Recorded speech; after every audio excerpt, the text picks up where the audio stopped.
আমাৰ আজি হ'ল 2003 চনৰ 10 ফেব্ৰুৱাৰীত যিটো চুক্তি হৈছিলে BLT আৰু ভাৰত চৰকাৰ আৰু অসম চৰকাৰৰ মাজত ইয়াৰে 18 বছৰ হৈ গ'ল। তো আজি আমি গোটেই জাতি জনগোষ্ঠীক লৈ পেলাই আজিৰ এই বড়োলেণ্ড ডেটো আমি অবজাৰ্ভ কৰিবলৈ গৈ আছোঁ। আৰু আমাৰ ইতিমধ্যে কিছু প্ৰগ্ৰাম আমাৰ শেষ হৈ গ'ল। এইটো হ'ল শ্বহীদসকলক শ্ৰদ্ধাঞ্জলি জনোৱা, ইয়াৰ পিছত আমাৰ বডফা উপেন্দ্ৰনাথ ব্ৰহ্মৰ শ্ৰদ্ধাঞ্জলি জনোৱা, ইয়াৰ পিছত ফ্লেগ হোইষ্টিং। এতিয়া থাৰ্ড প্ৰগ্ৰামটো হ'ল আমাৰ অপেন ছেশ্যন। ইয়াৰ আগে CM ছাৰে আজি আমাৰ নতুনকৈ যিটো প্লেনেটৰিয়াম সেইটো অপেনিং কৰি এই অপেন ছেশ্যনত আহে। আৰু দেখা গৈছে সকলক আপোনালোকে আমন্ত্ৰণ কৰিছে, তেওঁলোকৰ নীতিবৰ্গ আহিছে। আমি সকলোকে আমন্ত্ৰণ দিছিলোঁ। আপছো যিহেতু চুক্তিকাৰী হিচাপে আছে, ইহঁতক আমি ইনভাইটেশ্যন দিছে, আহে নাহে বেলেগ কথা। NDFB 4টা গোটৰ লিডাৰসকলক আমি ইনভাইটেশ্যন দিছে, আহে নাহে বেলেগ কথা। আমাৰ ইতিমধ্যে আমি ধীৰেন বড়ো আৰু পেৰেংগা আমি দেখিবলৈ পাইছোঁ, ইহঁতে আহি পাইছে। আৰু এজনটো হ'ল মিনিশ্বৰ বসুমতাৰী, চুক্তিত স্বাক্ষৰকাৰী, তিনিজন আমি ইতিমধ্যে দেখিবলৈ পাইছে। যেন হওক ভালে ভালে হৈ যাওক আজিৰ এই মিটিংখন, সেইটোকে মই কামনা মিলিজুলি মানে আমাৰতো BJP, AGP আৰু BPF এলায়েন্সত আছে অলৰেডি, আৰু সেই হিচাপতে যাব ইলেকশ্যনটো। ছাৰ 12-13 তাৰিখত নতুন কিবা পলিটিকেল পাৰ্টি নাই আমি শুনা মতে ইহঁতে হয় 12 তাৰিখত তামোলপুৰত 4টা গোটৰ NDP এক গোট হৈ পেলাই কিবা এটা আলোচনা আছে। ইয়াত পলিটিকেল পাৰ্টি বনাই না নবনাই সেইটো মই গম নাপাওঁ। মুঠতে ইহঁতৰ মাজত একটা গোট হোৱাৰ কাৰণে সেইটো আলোচনা মই জনাত।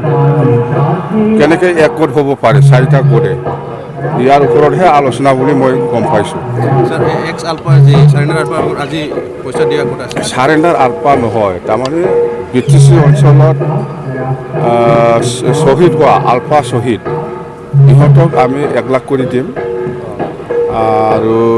আৰু সেই নাৰেংগুৰিত যিটো ঘটনা হৈছে বাক্সা নাৰেংগুৰিত, ইহঁতৰ ফেমিলিকো আমি 1 লাখ কৰি আমি দিম। আহি পাইছে আপোনাৰ অনুপ চেতিয়া ডাঙৰীয়া আহি পাইছে ইতিমধ্যে।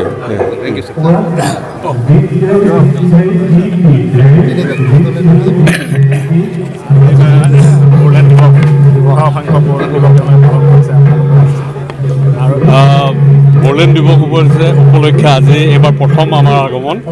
বিশেষকৈ BTC কৰ্তৃপক্ষ বিষয়া হাগ্ৰামা মহিলাই ডাঙৰীয়াক আমি ধন্যবাদ আৰু কৃতজ্ঞতা জনাইছোঁ আজি, যিহেতু সংযুক্ত মুক্তি বাহিনী অসমৰ সশস্ত্ৰ সংগ্ৰামখনত যিসকল BTC অঞ্চলৰ 4খন জিলাৰ শ্বহীদ হৈছিল, তেখেতসকলক আজি তেওঁলোকে প্ৰথম স্বীকৃতি দিব। অসম চৰকাৰে এতিয়ালৈকে স্বীকৃতি দিয়া নাই, গতিকে সেই স্বীকৃতি দিয়াৰ কাৰণে আমি পুনৰবাৰ BTC কৰ্তৃপক্ষক ধন্যবাদ আৰু কৃতজ্ঞতা জ্ঞাপন কৰিছোঁ। আৰু টকাটো ডাঙৰ কথা নহয় কিমান টকা দিছে, কিন্তু স্বীকৃতি পোৱাটোৱেই আমাৰ কাৰণে এটা মহামূল্যৱান সম্পদ বুলি ভাবিছোঁ। কাৰণ আমাৰ সংগ্ৰামখনৰ শ্বহীদসকল আজি স্বীকৃতিপ্ৰাপ্ত হ'ব চৰকাৰৰ পৰা। যিসকল শ্বহীদ হৈছিল প্ৰথমবাৰৰ বাবে BTC চৰকাৰে শ্বহীদ হিচাপে স্বীকৃতি দিয়াৰ পাছত পৰৱৰ্তী সময়ত অসম চৰকাৰ বা ভাৰত চৰকাৰৰ পৰাও স্বীকৃতি পোৱাত সহায় হ'ব। হয়, এইটোৱেই কাৰণ আজি যিটো তেওঁলোকে এককালীন এটা আৰ্থিক সাহায্য দিব, এই এককালীন আৰ্থিক সাহায্যটো তেওঁলোকে যিহেতু ৰাজকোষৰ পৰা দিব, গতিকে ৰাজকোষৰ ধন যেতিয়া দিব, ইয়াৰ পৰৱৰ্তীত আমি অসম চৰকাৰ বা ভাৰত চৰকাৰৰ পৰা ৰাজকোষৰ আৰ্থিক সাহায্য পোৱাত শ্বহীদ পৰিয়ালসকলে এটা সহযোগ মানে ভাল হ'ব।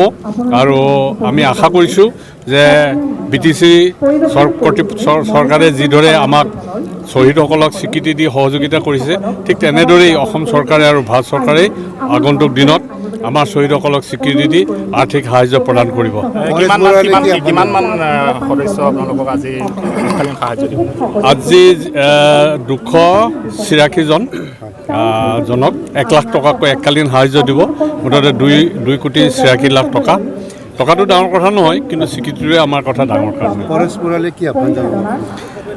পৰেশ বৰুৱাটো আহিম বুলি কৈ আছে, গতিকে তেওঁ আহক। আৰু আজি বড়ো চুক্তি যেনেকৈ সকলো NDFBক এক হৈ NDFBৰ লগতে গোটেই বড়ো জনগোষ্ঠী ঐক্যবদ্ধ হৈ তেওঁলোকে বড়ো চুক্তি কৰিলে। চুক্তি কৰাৰ পিছত তেওঁলোকে যোৱা 7 তাৰিখে যি এটা সমাগম কোকৰাঝাৰত হৈ গ'ল।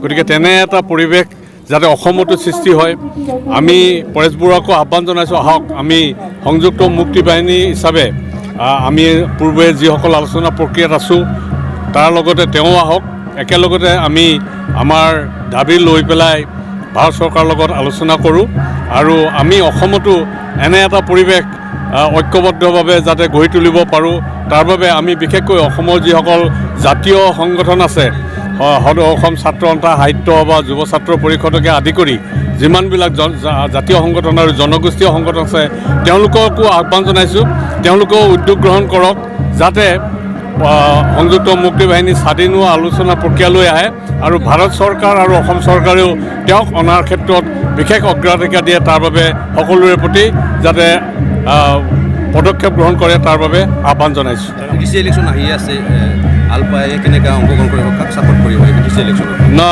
চাওক, এইটো হ'লে তেওঁলোকৰ দলীয় নিৰ্বাচন, কাৰণ আমিতো কোনো দলৰ ৰাজনীতিত অংশগ্ৰহণ কৰা নাই, গতিকে আমি কোনো দলকে তেনেকৈ মুক্তভাৱে সমৰ্থন নজনাওঁ। যদি ব্যক্তিগতভাৱে কোনোবাই কাৰোবাক দিয়ে সেইটো বেলেগ কথা হ'ব, ব্যক্তিগতভাৱে তেওঁলোকে দিয়াৰ অধিকাৰটো থাকিব, কিন্তু আমি দলগতভাৱে কাকো আমি তেনেকৈ সমৰ্থন নজনাওঁ।